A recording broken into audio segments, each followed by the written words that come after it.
Welcome to Hispanic Biz Success Stories. This program we interview business owners who've built businesses that have left a legacy and are leaving a legacy in our community. We learn from them their story, the challenges they've overcome, and about their victories. We trust you enjoy this interview. Today we have with us, and we're fortunate to have with us, a gentleman who's been involved in a family business his whole life, Mr. David Edward Saucedo from Saucedo Company. Mr. Saucedo, thank you so much for being with us today. Thank you for having me here. Thank you very much. Well, we need to understand, a lot about your family business, but the Saucedo Company, what does the Saucedo Company do? Well, right now the Saucedo Company is involved in a variety of different aspects to do with security. We do locksmithing, we do all types of electronic controls, and we're even getting now diving into audiovisual control also just as well. And that's one of the few things that we're doing, but our main capital is locks and security for the moment. Because you've always been the locksmiths company. The locksmith company. And your sons are involved.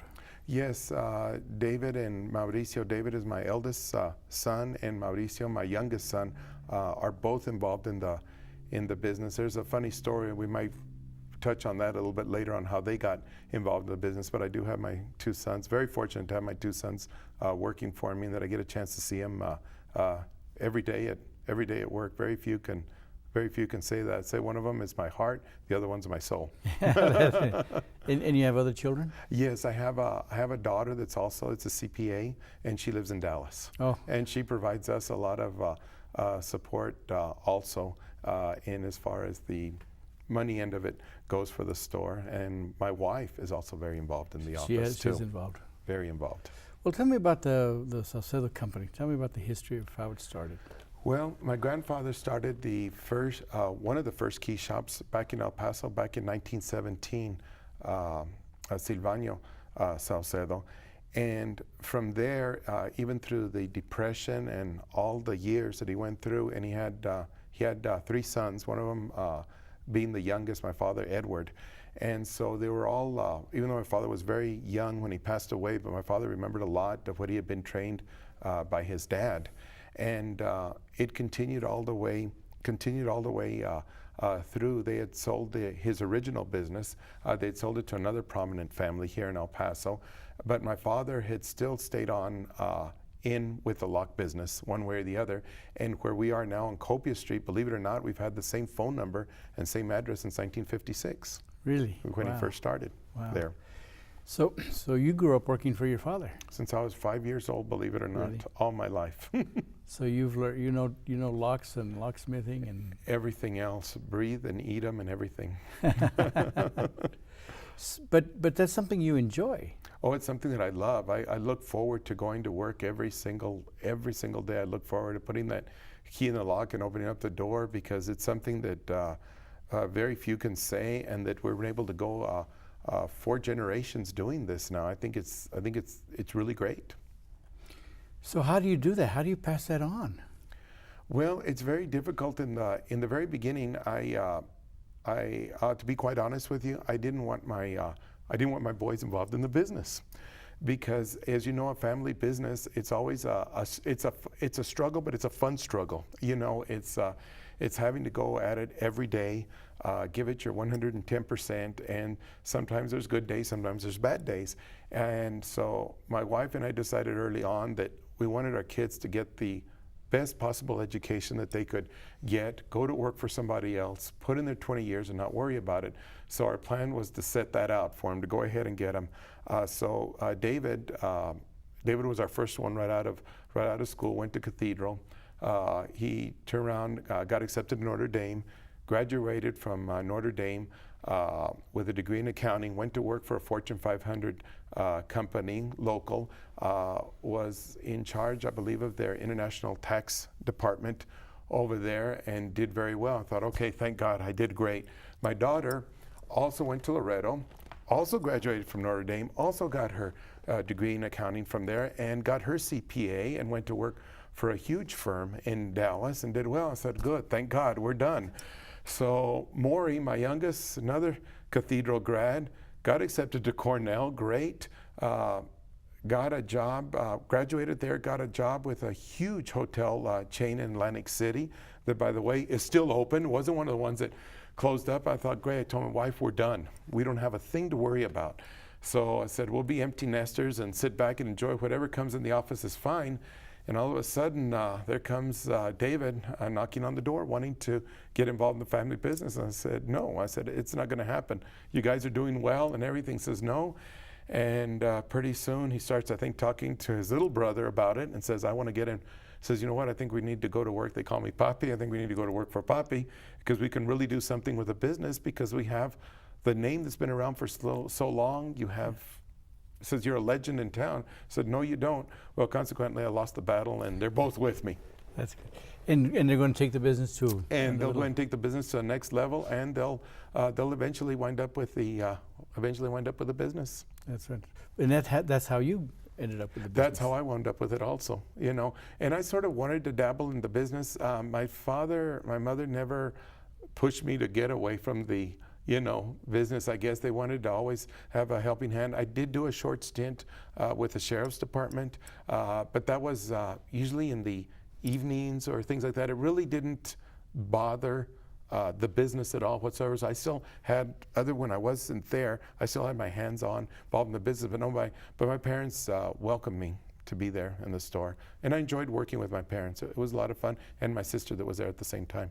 So what schools did you go to? I went to St. Joseph's for grade school. I went to Cathedral, and I went 2 years to UTEP. Wow. So your family has a lot of tradition. What did you learn from your father? A lot of things. I think one of the things that stuck with me most about him was his honesty and his integrity with everything. Everything was just in such a way, and being polite to the customers. That was the number one rule with him that we had, and I carry it to me this day. And I think the work ethic also that he had was just pouring in everything you had into it, not to walk away from something, and to go ahead and try to do your best. Sometimes you can't. You do your best, and sometimes for whatever reason it falls in through the cracks. But as long as you know that you did your best, and if something just didn't go the way it did, then so be it. And his favorite saying would always be, what would be the worst that can happen?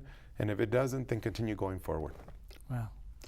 When you were growing up, your home, was it Spanish and English, or just Spanish? It was both Spanish and English. We spoke both languages. We wrote both languages, and I think that's what made it so important for, especially being in the culture that we're in El Paso. I'm one of these that feel, and I don't know that it's a good feeling or a bad feeling, but I feel that if you have a Hispanic surname, I feel that I think you owe it to your name and to whatever you have behind it to be able to speak that language. I don't care whether you're Chinese, whether you're Polish or Japanese or whatever. I think you owe it to all your ancestors behind you to go ahead and honor them by speaking their language. And I come across so many people now that have a Hispanic surname, and they feel that they shouldn't have to speak their language because, well, no, you know, of course we're all Americans first. There's no doubt about that. But I think at the same time, I think we owe that to our ancestors to go ahead and honor them by speaking their languages, and consequently, we've been very successful with that here in El Paso. Well, as your mother, she was involved in the business too. Very, very involved. She was with my father forever until recently. She retired. I know she's going to kill me for it if she sees it, but she retired at 83 years old. Isn't that great? That's fantastic. Working with your business. Working with our business, absolutely. And what did you learn from your mother? Oh my gosh, I think the most important thing of my mother was to work at a reasonable profit, and to realize to watch your expenses, and I think that was the most important thing that I learned from her, was the cost of goods sold and your expenses. I think was the most important thing for me that I learned from my mother, and we continue to use her formulas today. Now, your grandfather spun off a couple of businesses, is that right? Yes, he did. He had, once he had sold, what had happened was that when my father's brothers were involved in the business, they sold I guess you would say it, the original El Paso Key, which was the service division. They had sold it to the Beltrans back then in the day, I believe in the 50s. And then the Saucedo brothers, which were my father's brothers, they went into business for themselves. And my father left, I believe it was around 54, more or less. He left and started his own deal, 54, 55, started his own deal and implanted his mark in our location back in 1956. Completely different and nothing to do with his brothers. And their name is, carry the same name? They carry, well, up to now, believe it or not, they continue the same name as Saucedo Brothers, though there's a funny twist behind that. They're brought back because the Saucedo Brothers, as we know them today, was originally the Frank's Lock and Key. And that was a key shop that was very well known in Northeast El Paso. They had bought it from a fellow called Frank Polish. And they did very well with it. And for whatever reasons, my cousins decided to bring back the old name Saucedo Brothers. And from then on, we're talking about the late 70s, early 80s, a little bit of confusion because my father's company was named Edward Saucedo Company, because my father always believed by using your company name or your name, the buck stops with you there. There's no running away from anything. So now you're the Saucedo Company? We're now the Saucedo Company. And you're on Copia? And we're on Copia Street, 7011 North Copia. You've been there. And you grew up in that business. So what is it about the business that really fascinates you? I think the customers are the ones that drive me every day, believe it or not. I have, every day it's something different and something new with me. And dealing with them, I think it's been a lot of fun because there's no 2 or 3 people that come into the store, or either that we talk to on the telephone or being out in the field. Everyone has a different problem, and I think that that's what drives me, is being like a lock problem solver, so to speak. They already come into the store, they already have a problem. Even if it's a simple key, they'll go to the mass merchandisers, what we call the box stores, go to the different little key shops that are out in the parking lot, and they can't find any relief of where they go, and they find comfort in coming into our store, that we have a vast inventory of so many years of keys that we can just about do anything for them and get them out of trouble.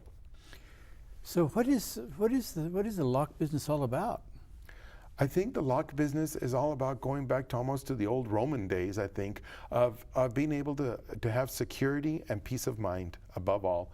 To know that even though he is your neighbor, but sometimes he's not necessarily a friendly neighbor, and we need to keep him out. So that's what locks do? Exactly. We keep you out. And so, but you're a locksmith as well. Yes. What is a locksmith? What distinguishes a locksmith? Well, we are now licensed. About 7 years ago, we came under we had been advocating for some type of licensing. Myself have been a member of my father. His original number was only in the 4 digits from the National Locksmith Association, and my number followed a little bit after his. And we had been advocating for some type of licensing, some type of way to weed out and I hate to use this term, the riffraff, so to speak, people that were convicted felons, people that had either some type of bad background or whatever. And it finally came to true. We finally got licensed under the Private Security Board, which is the same as security guards. So now we have to go through background checks. We go through the FBI fingerprint checks. The newer locksmiths that are trying to get into business now have to pass a 200-question test up in Austin. Vigorous questioning by a board also at times if they're not satisfied with your answers, and that has helped weed out some of these people. Not to say that, unfortunately, in El Paso, like everywhere else in the state of Texas, there are a lot of unlicensed locksmiths out there, and they're the ones that still ruin it for us. But it is a $10,000 fine or a 2-year jail sentence, or both, if you are caught operating without a license. But even like that, a lot of these people does not deter them from running illegally. So why is that so important that you be a licensed locksmith? Well, I feel that you have a lot of recourse. When you call a licensed locksmith, if you don't get the job done that he promised to perform for whatever price it is, they can actually go, if they go ahead and complain to you and you do nothing about it, they can actually go to the Texas Department of Public Safety, file a complaint with them, and they will go ahead and follow up with you to go ahead and find out if it is a legitimate complaint to begin with, because you do have people who will complain for no reason at all. It's not a legitimate complaint. They're just, I call them ankle biters. And so they'll actually send an investigator out there and go ahead and take down your statement, go send an investigator out, usually a different investigator, out to go ahead and interview the person making the complaint. And between both investigators, go and decide if there is a legitimate complaint, and there'll be some resolve to it. And I think that's what's important, that you have that peace of mind knowing, just like you would be going to a doctor, a dentist, or anyone else that's a licensed professional. You do have some recourse. So part of what you do then is very professional. What kind of challenges have you faced in growing your business? Oh, there's a lot of them. There's a lot of people that want to go ahead and emulate your business and want to try to have the same type of business culture that you have, security systems in place or whatever. But our suppliers are that we buy direct from the factory. They're very careful now on who they choose as to them supplying their products. They want to have a person that's been around in business forever. They want to have a name to the face that they meet. That is one of the reasons that we go to our national conventions as well as international lock shows also, that there's a name to the face. Whenever they're dealing with someone over the phone, they know exactly who that person is. So I feel that's very, very important. Why is your face important to your business then? Well, I feel the face is important because they know where to go to should there be a problem. It's like I've said before, the buck stops there.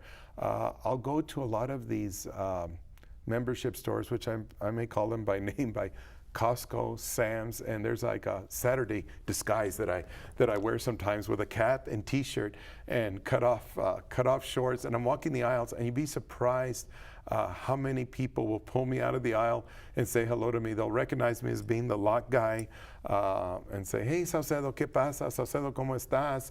Or, "Hey, Saucedo, what are you doing? Shouldn't you be busy making keys and not shopping?" or whatever. So it's very important, even though I do try to blend in at times. I am, because my boys have made a very good job of marketing ourselves on the website and on our and in everything that we do with a name and a face, that all of a sudden I get pulled out of many places. Anywhere I go to, the football games, the basketball games, lately the baseball games, we get pulled out of everywhere, and I'm recognized by all of them. Our mayor, our county judge, everyone knows who we are now. So what kind of work do you do?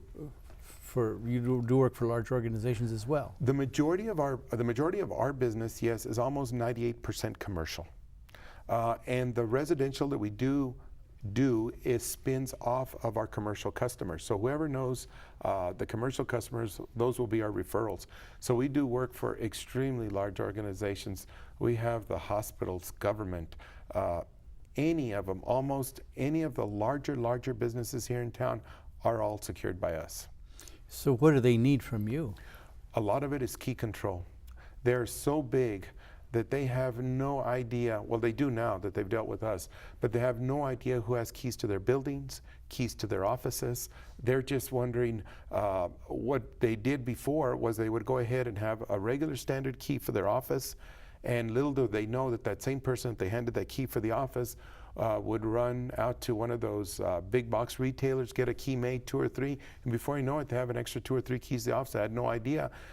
We had one customer come in one time and said he decided to work late one night at 9 o'clock at night, and all of a sudden he heard the door open, and it's like, how did that person get in? Well, they had gone to one of those big box stores, gotten a duplicate key made, and walked right into his office and scared the daylights out of him. So all because he had no idea the guy had an extra key made for his office. So what do you do in that situation? In that case, we go ahead and sell him a key control system, keys that cannot be duplicated without his authorization. And there's a variety of different key systems in place. We use the ones that are most, that will fit them, their budget, what they have, the type of locks that they're going to be using, whatever we can use that'll actually work the best for them, and we give them different options. And with that, they have total control of the keys. If their signature literally isn't a card, just like you would a bank card, if their signature isn't on there, that key doesn't get made, or service for that matter.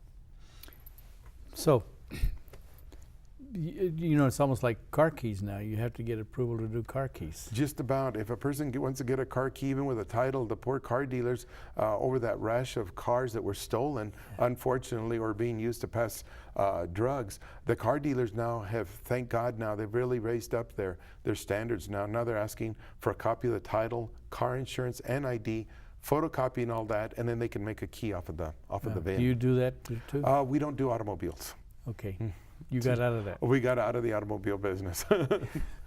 In growing the business, what other challenges did you face? Do you have any in growth? I mean, growth brings challenges. Growth, I think, one of the hardest things that we went through, and continue to struggle with, unfortunately, is employees. Trying to find the right employee, and not so much that you can find the right employee, but for them to be able to pass that vigorous background check. You'd be surprised how many people apply for a job down there at the office. They can apply online, or they'll actually physically go to the office, and you'll work one of these workforce commission deals. And the criminal background. They don't realize that from a young age, you need to really stay clean from high school on.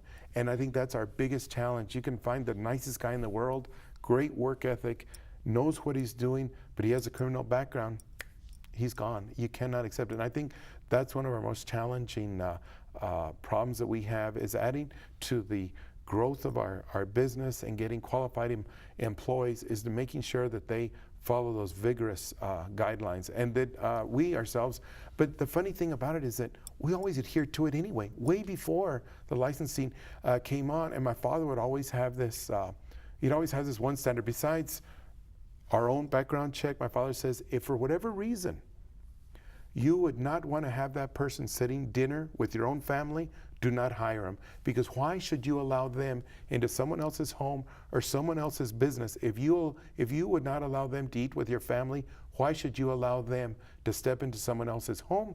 Why should you allow them to step into someone else's business?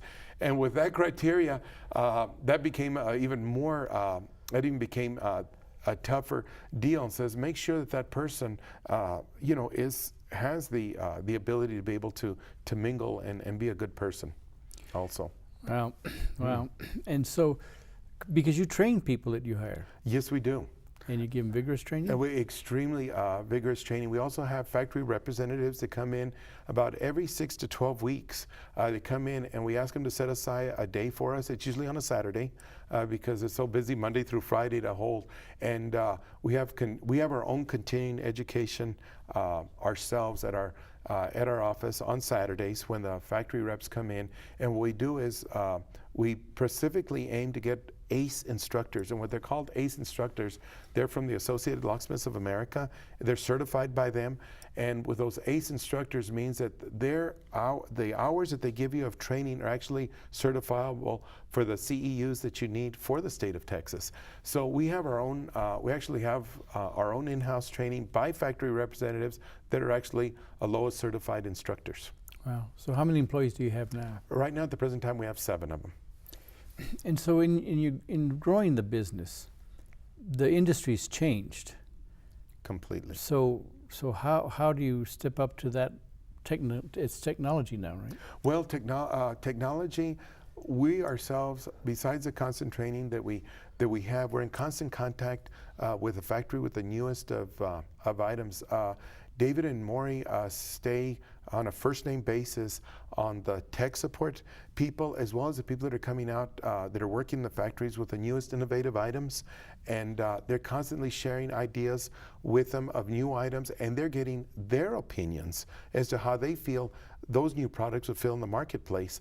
And that's where, at least for our part of the country, what may work for us may not work in the East Coast or the West Coast, but the Southwest region works for us. And that's how we keep up with all the new technology and keeping up with all the people at the factories, because unfortunately a lot of our factories are getting gobbled up by other mega mega corporations. Before you know it, the same person I was talking to last week is out of a job. They're gone. They got gobbled up. They're gone. So we continue staying in contact with the different people at the factories, so that way we have our name out there and they know what we're up to. Well, and one of the things I guess that I'm aware of, because my father-in-law was selling some locks, and I picked some up, and they're just not really good locks. He got a low-end lock. You know, how's one to tell what a low-end lock is in a high-end? I think that's when you need to go to a professional and ask them and tell them, this is what I'm trying to accomplish, or this is what I'd like to secure. And there's different levels of hardware. And unfortunately, and I hate to keep picking on them, but the big box stores, they're not going to have what you're looking for as far as a heavy duty lock or a good substantial residential grade lock. You're almost forced to go to a specialist to be able to get what you actually need, and you'll be able to get from them and get a professional opinion, because they're just not going to have it. I'm sorry, they're there. Or if, let's say that even if they came close to coming with something, they're not going to have a fellow with expertise to be able to answer the phone, because they'll be able to answer your questions, because they'll go and grab somebody from the paint department, the lumber department, where the wallpaper department, all of a sudden he's their lock expert. I don't think so. It takes years of experience. So your business is based on your experience and your expertise. Absolutely. So how do you grow that? Well, we go ahead and by continued training, I don't mind for my people to shadow me, and I'll go ahead and I'll even tell a customer at the front counter, says, do you mind, he's going to be shadowing me, or she will be shadowing me here while I'm making this presentation or talking to us. That way they can pick up on the training that we're doing, and when the customer asks a question, I'm answering it. They're absorbing all of this constantly. Have people left you to start their own business? Constantly. Do they succeed? Very few do, and you would be surprised how many of our customers come back.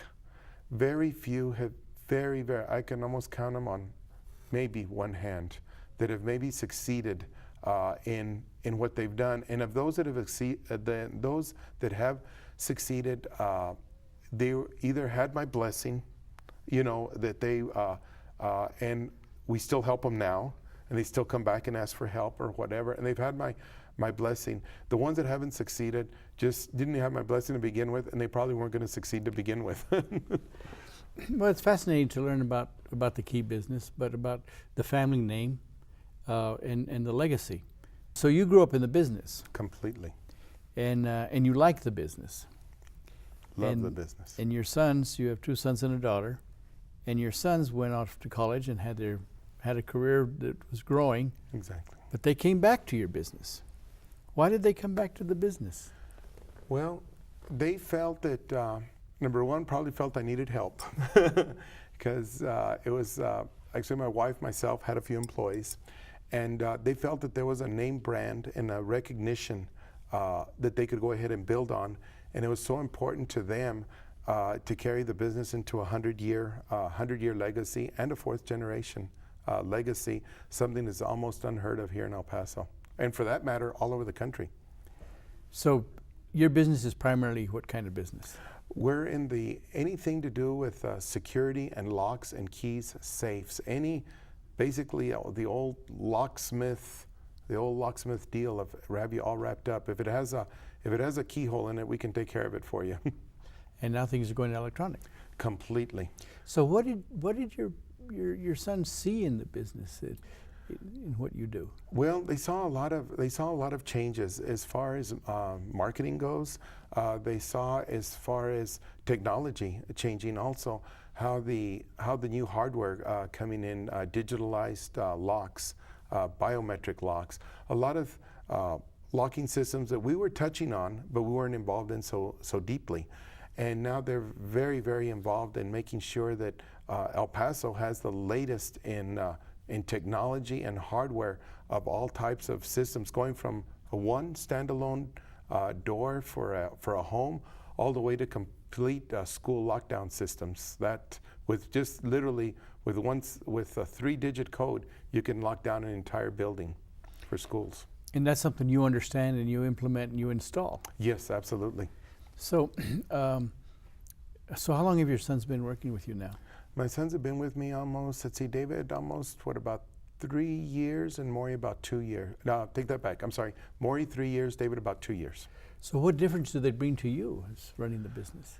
Well, completely. Number one, I have two, besides my wife that's helping me down there at the office, I actually have two very, very dependable family members down there, and it brings a new dynamic, because being a family, you can actually say, do, and feel what's in your mind and what's in your heart to get things done. You don't have to hold back or be politically correct, so to speak. So if things sometimes don't go wrong or they go right or whatever, you can go ahead and say the same feelings when they were maybe 5 or 6 years old, running around the house driving you crazy at home, or when they were 5 or 6 years old driving my parents crazy at the office, because they spent a lot of time, they're spummers, they would spend them at the office.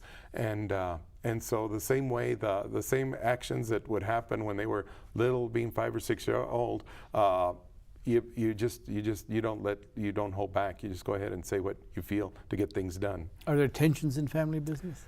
There will always be tensions. You know, there always used to be a joke in the family. There's always the right way, the wrong way, and the ESCO way. And the ESCO way used to be the old Edward Saucedo company name. But there's always tensions, because someone always feels that they know how to do something better. I just tell them to go ahead and let's just not forget the past, so we don't relive it in the future. So building a family based on tradition, does that bring challenges? Yes, it does. We have a lot of high expectations from a lot of people.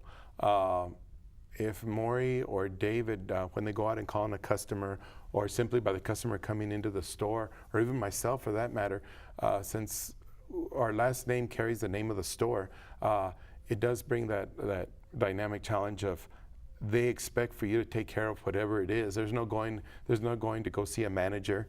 There's no let me go. No, you are the manager. You are the owner. You are the. There's no one to pass the buck to.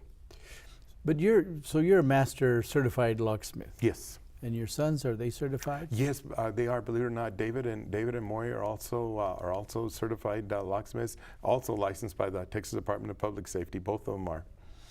So this expertise that you have, that you've acquired over the years and working for your father, how do you pass that on?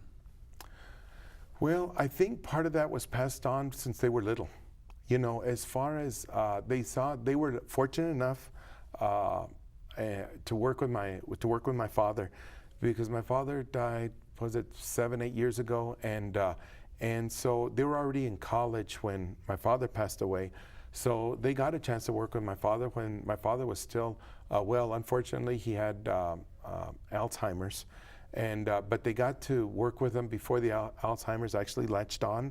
So they got a chance to learn the old-fashioned way of doing things, not only at the locksmith level of working with your hands and the material, but they also got a chance with working with my dad at the business level too, the way he would do things and calling on customers when he was well. So you worked with your father. You were all one company, your father, and then you worked with him. Yes. And so when you took over the company, how many years had you been working with him? Oh God, at that point I would just say all my life, because I was 5 years old when I actually be going to the office every day. Of course, other when I was going to school all during my summer vacation. So I already had decades with my parents already at that point. I mean, it wasn't a day miss not working. That's the only thing I knew was working for my parents. So your transition was natural. It was very easy, And very smooth. easy, smooth. I knew they would take us. They would take my sister and myself the same way I took my boys my boys and my daughter and the family to our national convention. So when I was very young, my father with my mother would drag us to the national conventions. When the kids, in fact, David went to his first convention before he was even born. My wife Sandra was pregnant with David, and my father went with Sandra to the National Locksmith Show. So David attended his first show before he was even born, and then right after that, we took him with us, and then my daughter Cassie, and then my son Mauricio. We would drag the entire family would go to the National Lock Show. So they knew at a very young age how important it was, just not the local aspect, but the national aspect. And they knew exactly what was going on. We were always dressed in suits. My daughter always with her Sunday dress, and probably thought, well, what are these guys dressed like they're going to church? But we always put off a very professional image every time we went to these national shows, and they continue to go to the shows. So your daughter knows the business as well. My daughter knows it very well, even though she's I think she's one of the few that I can brag about. She's probably one of the few locksmith CPAs that I know of in the country, because she can key a cylinder for you, she can pick a lock, and she can install a lock. So yeah, I'm very proud of her. Yeah, absolutely. So no, she knows all about it. They're not embarrassed to say that, and I'm sure she's proud of that too. So you know how to crack a safe? Well, I don't know how to crack a safe as well as I should. I had excellent teachers. The mechanical end of the safe, for whatever reason, never became very simple to me. I always had difficulty. But my father, we had a fellow with us. Safe to say, I call him my compadre Joe.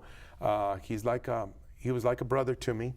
Continues to be a brother, and my father treated him just like a son.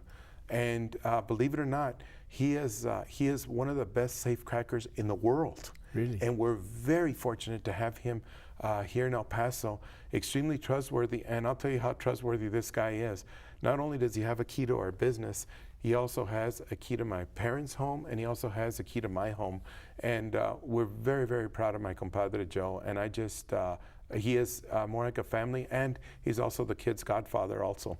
So I call my compadre Joe. Is he transferring some of that skill? Yes, he is. He takes, believe it or not, he holds these classes for David and Maury, and he's transferring a lot of that skill to David and Maury on opening up safes and the skill of servicing safe locks. What's important about that? Well, I think it's very important because it's a dying legacy. Yeah. There's very few that possess the talent to do that, and we are going to be in trouble. The next generation or generation after that, I joke about it. We are going to be in trouble because why is it important to have that skill, though? Well, because there's so many of that safe opening problems that no one knows how to go ahead and tackle it. Yes, there's classes that you can take at the national level. Yes, there's they even have classes where actually go and live in the school, believe it or not. There's schools that you actually go and live there 6-8 weeks at a time to go ahead and teach you, but they don't offer they offer a hands-on textbook version of what's going on, but they don't actually offer you the actual hands-on knowledge to be able to do what you need to get done. So safes is one area. Yes. But electronics now with large facilities is another area. It's just completely area, and everything is going wireless now. The old days of running wires everywhere. I remember not too long ago, about 5 or 6, 7 years ago, we would get called out to a call that would run a wireless, a wired access control system, and our biggest challenge was always the wiring, hiding wires, doing the wires. Where's the central control panels going to go? I mean, it was just a nightmare. I mean, in fact, you almost, at a point, you almost wish these people wouldn't have called you, because the wiring was so difficult. Well, now with the wireless systems becoming so sophisticated, it's a pleasure now to do all the electronic systems on the wireless Wi-Fi level. So you don't have to run wires? Not anymore. Everything is standalone at the door. So the door has a sensor? Exactly. The locks, everything are Wi-Fi enabled. They're standalone. It's great. It's actually a pleasure now to do these systems. What happens if the internet goes down? Well, there are bypass methods within the same hardware because as you do know, internet does and will go down. So bypass on site. On site, and there's also cellular backups too. Should heaven forbid that happen. Wow. What about some of these larger projects? Can you describe what a large project is like? I would say larger projects to us, anything over 100 doors or more. And the problems that we have with larger projects is not so much the project themselves, are the opinions of the different levels of bureaucracy that we have to go through. We'll get the green light from either the CEO of the company over at Fort Bliss, let's say a commander. This is what we want to go ahead and do, and all of a sudden you have all these layers coming that no, they want it done this way. They want it done the other, different opinions on how things should get done. And I think that poses more of a challenge with us getting everybody on the same table. We did a couple of very, very large mass transit systems that were just newly opened here in El Paso. And we were very fortunate to work with the people within the mass transit system that acknowledged the difficulties. We went ahead and laid it on them to go ahead and deal with their people underneath them, to let them understand how the key needed to be done. And we worked with only one person, and they were able to take care of that, because once you start working with the different departmental heads, you have a lot of problems and a lot of questions and answers and opinions on things be done. So we were very fortunate that we were accountable to only two people, and this is what makes the project so much easier. We're only accountable to one person, but I think when you open yourself up to getting opinions from everyone within an organization, it's a nightmare. You're banging your head against the wall. So you really need to know your customers' needs. Exactly. You know the customer's needs, you take care of them, and you're accountable to one or two people, and this project goes off without a hitch. But you're experts in security. Absolutely. When you talk about security now, there's camera systems and all. Are you involved with that too? Yes, we have just gotten into CCTV and real-time systems now, where you can actually have your iPhone, iPad, any type of actually wireless device, and go into the Wi-Fi, and you can actually be monitoring your home or your business right on your iPad and be keeping an eye on what's going on, as well as even getting alerts now. So that's a big step. And now the pictures now are very much in real time. They're not, the older days, everything was in sections. It was like, well, when's the next step going to happen? No, I mean, it's moving quickly now. So what's the future growth of the Saucedo company? Well, future growth is to actually just be a turnkey security provider, where we can just literally take you from one-stop shopping for all your security needs. I mean, going from all the way to the front door, all the way to the back door, the side doors.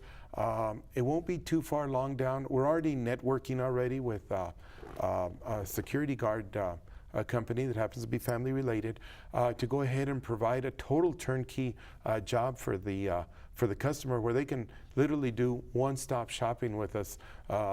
Get you involved with a security guard company that's reliable, that can take care of your exterior needs of having literally, I guess, to use soldiers on the ground or whatever, taking care of what needs to be done there, all the way to the interior also.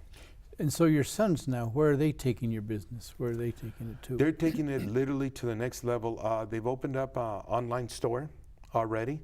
They've gotten that, online store, and internationally now, believe it or not. We've already looked at and are already doing business into Mexico also. So that's what they're looking at, is not only we're at the national level now with the internet and the online store that we have, we're also growing into Mexico, and the next step will be that, of course, will be South America. So what is that opportunity like? It's completely different, completely different. The opportunity is great. A lot of the products that we have never been seen in Mexico, have never been seen in South America, and it's presented its challenges, of course, trying to educate the public, or the end users rather, locksmiths, wholesalers, people that are the manufacturers, presenting them with the newest line of merchandise that's available at a price that's very reasonable for them to use. So the future is bright? Completely. So what do you teach your sons about the business? What values do you pass on? Well, I continue the same values that my father did. You know, honesty, integrity. Don't forget that your name is in the business. You know, just continue to teach them to train yourself, look for new opportunities. You know, where another door closes, another one will go ahead and open up.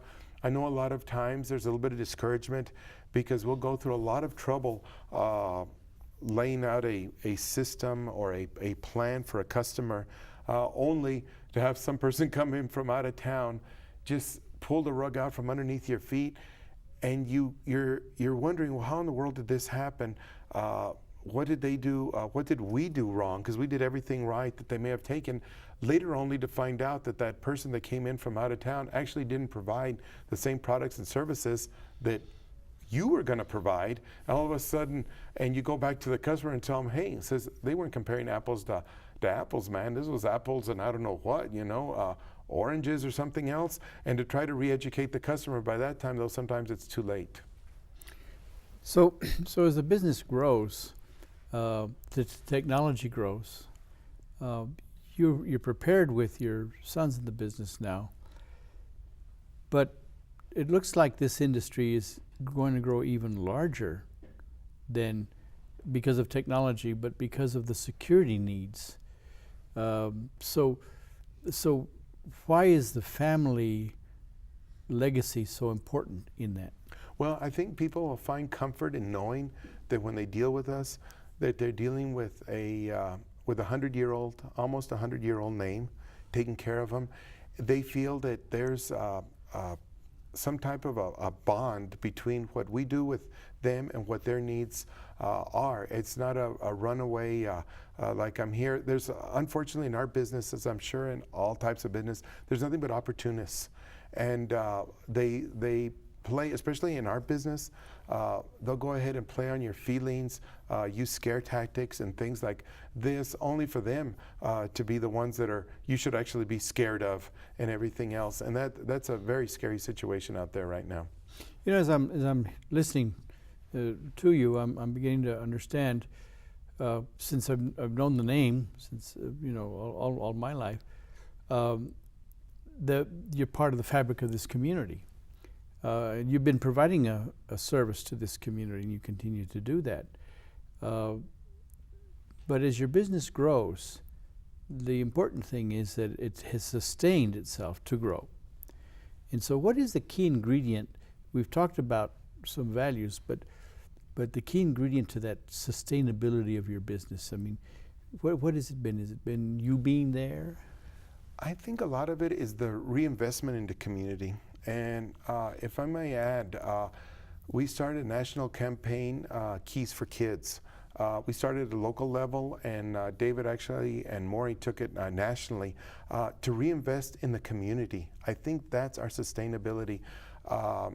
We go ahead and try to help wherever we can, try to sponsor anything that is dear to our hearts, so that people feel that when you're investing or you're buying something from us, it's not all for us. It's not all for that. We give back to the community. We don't keep what we're taking in. Of course, we need to eat, obviously, but it pretty much ends there.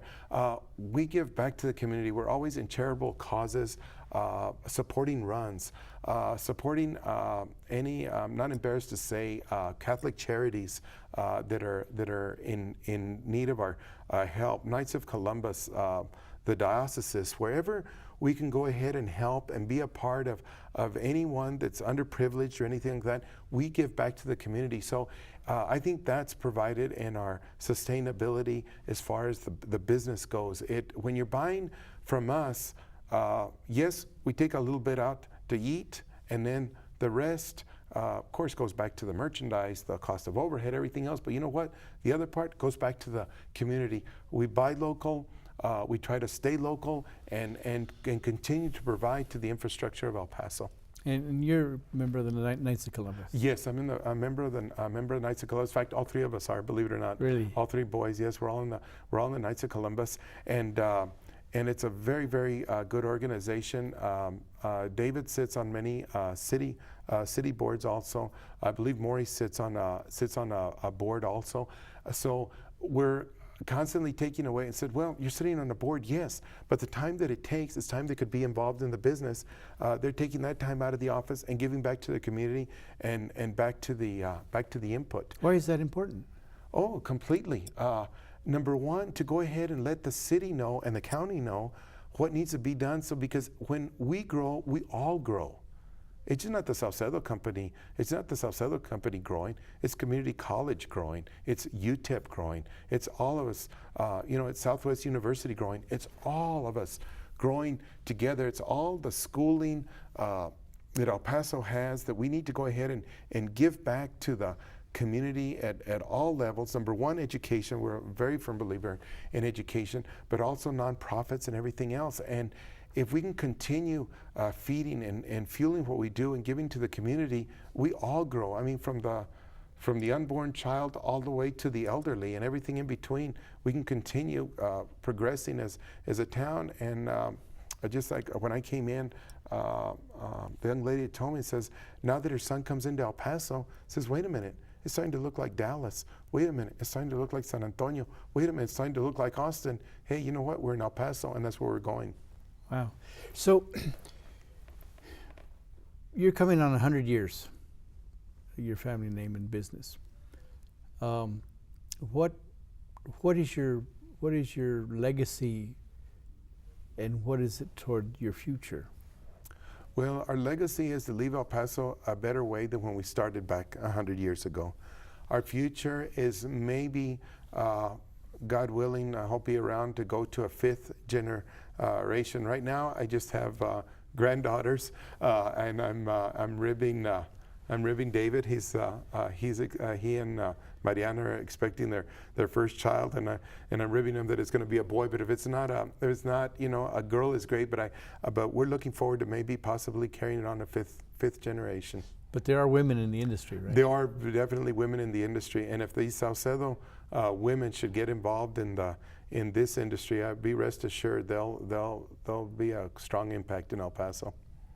Well, you certainly have an interesting perspective on El Paso and the growth of El Paso, and you're being very involved with that. What message do you have for businesses out there? I think number one is, whether it's a new business or an old business or whatever, you just need to keep at it. Pray every day. Thank God for what you have now. No matter how big or how small it is, I don't care what it is. Go ahead and thank God every day for what you have. Be open to new ideas and continue on. Yes, there's going to be those days that you're going to go crazy, but you know what? It's okay, because there's always going to be tomorrow, and tomorrow it's always a better day. So what is the growth of the business meant to you personally? A lot. I think when I was with my father running around in only 1,500 square feet to what we are now, the size that we are, it means a lot to me. I'm very, very grateful to my father.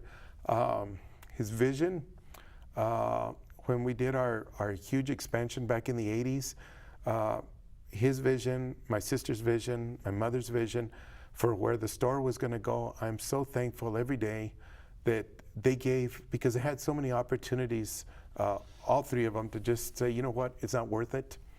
They didn't. They kept on strong. They kept going. And I think that I'm just thankful that I can walk into the store and say, you know what, this is ours, our real estate, our everything. I think it just makes everything, so important. And I always think of my mother with a certain song, and I tear about it, climb every mountain. And she'd always tell me, climb every mountain, and I do that every day. Isn't that something? That's fantastic. So you've grown as a person in growing your business. Completely. And your sons now, and your daughter too, are growing, and your wife is part of that. So your business has been a fabric to grow your family. Absolutely. And to contribute to the community. Well, a fascinating story, Mr. Saucedo. I really appreciate your taking time and sharing with us the story. I've learned to appreciate the contribution of a family business. Family business is tough, and you've had your family challenges, but you've overcome them. And really appreciate your sharing the story. I think it's a valuable story, and I've certainly learned and appreciate. I hope you've enjoyed sharing your story. I have very much, and I thank you very much for asking us, and we feel very honored as a family to have had us as a guest. Well, I appreciate your time, and I really do thank you, and I trust that those viewing have enjoyed the story. We thank you, Mr. Saucedo, for sharing your time with us, and we thank you, viewers, trusting that you've enjoyed this interview and that you've learned from it, learned to appreciate El Paso and El Paso businesses. Thank you, and good day.